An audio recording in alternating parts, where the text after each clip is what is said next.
Scott, what's first off, what's sort of your layout for this bye week with the team?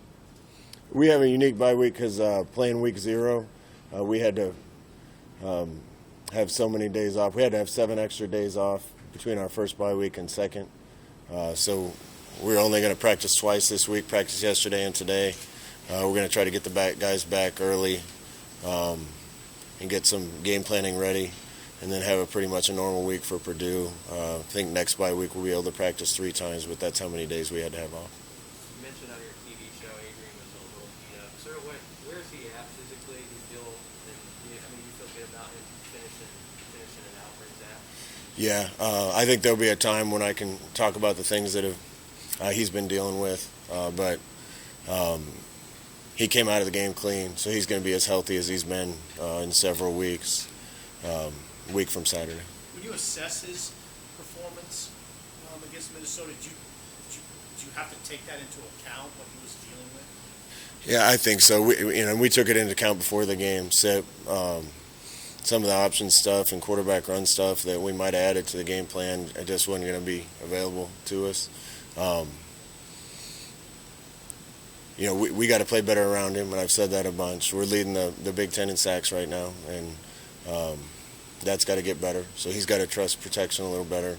But we talked yesterday and today a lot about this team is so close. It's been so close in every one of these games, and I'm tired of saying we're 1 play away, we're 2 plays away. The kids are tired of that too. What we talked about the last 2 days was making the play when it counts, being a guy you can depend on when it matters, and we've made plenty enough good plays in several games to have the outcome be different. A lot of guys have had opportunities to make a play, one more play somewhere to get it done, and we haven't done it yet. We've made some game-winning plays and then had chances to stop the other team and didn't. We stopped the other team and had chances on offense to go win it and didn't. So we need guys to be at their best in those situations, Adrian included. In the one game where you guys got a really good start in Big Ten against Northwestern, you rolled. What do you feel like's kept you from making those kind of fast starts in the other games, other than maybe the opponent being better? And how can you get that going more quickly for your team? I think we got to completely let it rip. So a little bit of that is coaches. We got to be ready for the first drive. First drive matters. It particularly mattered in that game. We went 3 and out, and they took 7 minutes off the clock and went and scored. But we just watched the whole team game with the offense. First play, we made a wrong read. Second play, had a guy open, and protection wasn't great, and just missed it. And third play, had a guy open again. Corner fell down on a dig route, and we probably threw it a little too quick and didn't make the play. And then you punt to them, and they go 7 minutes, and it's 7-0. So that's kind of what I'm talking about. When the play's there, we got to make it. We got to be a little better in protection. We got to make the right read, and it's little details here and there. We're executing on a lot of stuff, making a lot of plays, getting a lot of yards. When it really matters, we haven't gotten it done enough. What do you want to see from your coaches when you say some of that's from the coaches? Do you mean yourself, or do you mean your assistants? What do you want to see? Yeah, I think just letting it rip a little early. We had a lot of good plays in the game plan, a lot of good schemes in the game plan. We started with one we liked, and it should have been a good play. We didn't execute it. But I do think we can be a touch more aggressive and let the guys go. A couple weeks ago, you had got to a point where you felt like you needed to shuffle things around the offensive line. Obviously, Teddy got hurt. Bye week, do you have a chance to think about personnel stuff, or I guess how does that work when you go back and have an extra week to work? Yeah, a lot of guys got reps today, yesterday.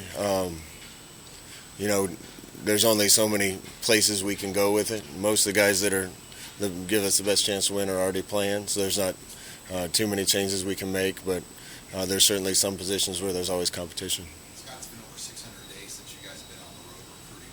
What do you hope to accomplish this week? Yeah, that's been tough. It's particularly being in Nebraska and not being able to get out. Our coaches haven't been on the road. You said 600 days, 620 days. It's been a long time. It's just unfortunate.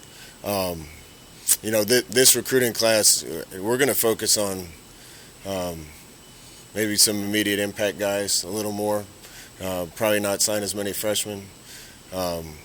When you're as close as we've been, one or two more pieces, one or two more guys will get you over the hump. So we're probably going to look to transfer portal a little more, look to junior college a little more, and focus on those things to make sure we replace a couple guys we might be losing and try to add just a couple more pieces I think we need.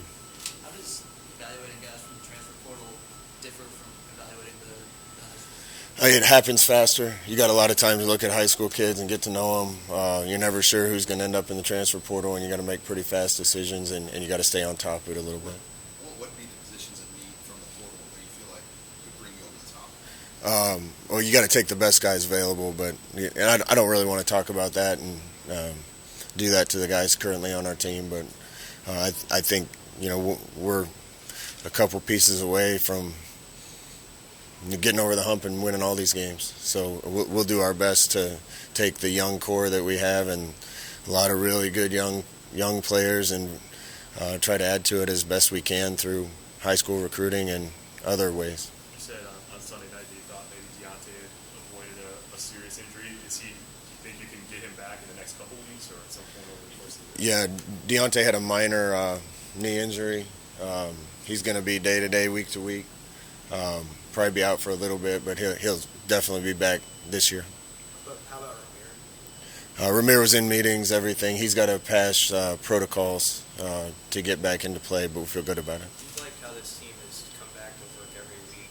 Do you worry at some point about a loss of passion with when you're not getting those wins? I don't think this is going to happen with this team. In years past, I think it might have happened. This team, there's no quit in these guys. They came to work yesterday. They came to work today. That's been improving. I can't tell you how far that's come, just the attitude and culture in the locker room. So I'm not worried about that. Guys will come fight. Maybe the execution hasn't always been perfect, but when we watched you guys play Oklahoma, Michigan, Michigan State, Penn State last year, your teams were locked in and ready to go.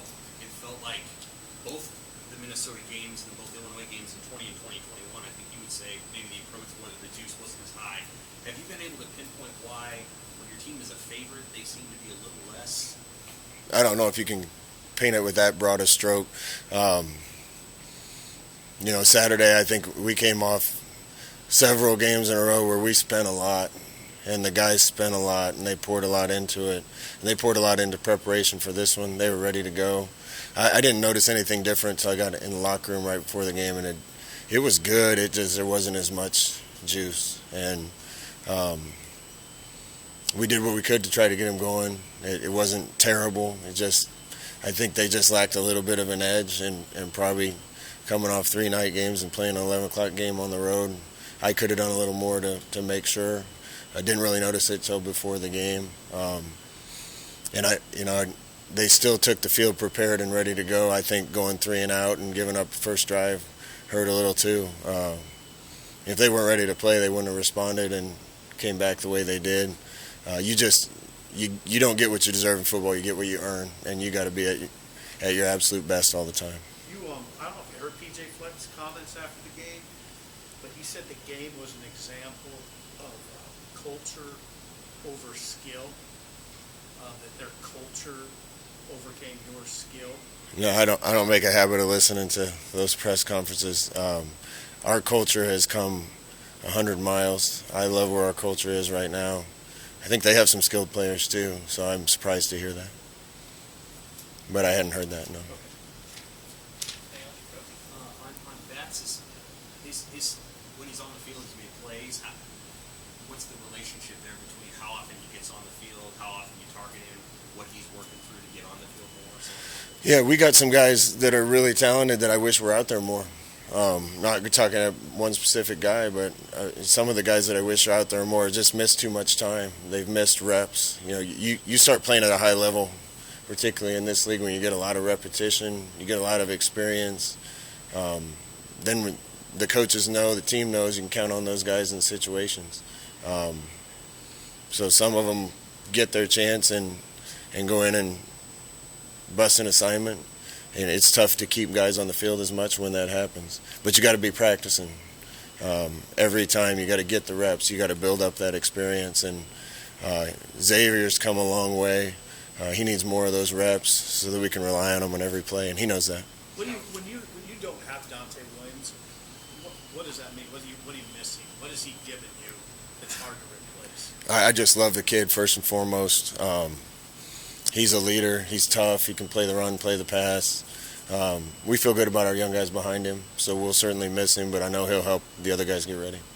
How will you use your time on Saturday, Scott?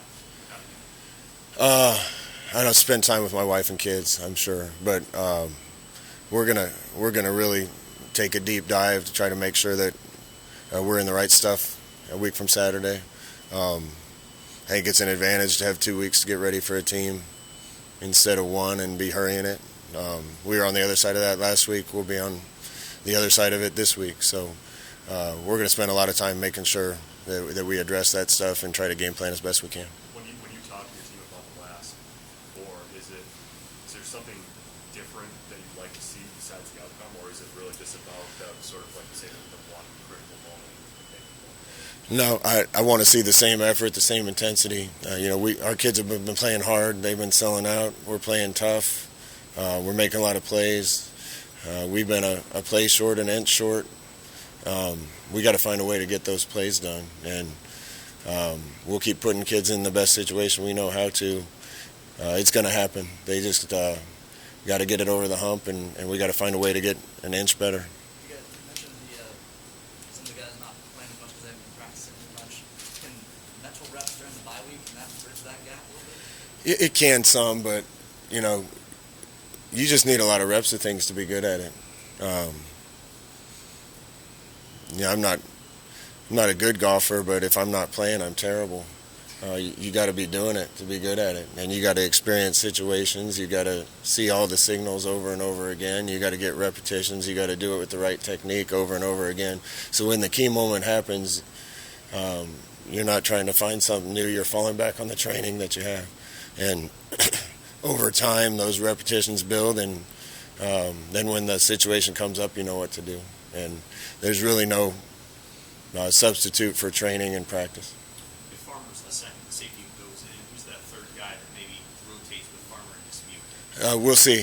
Several guys that have a chance, but we'll see. I think Farmer will probably be the first guy up, and a lot of guys have a chance to be next. Thanks, Scott.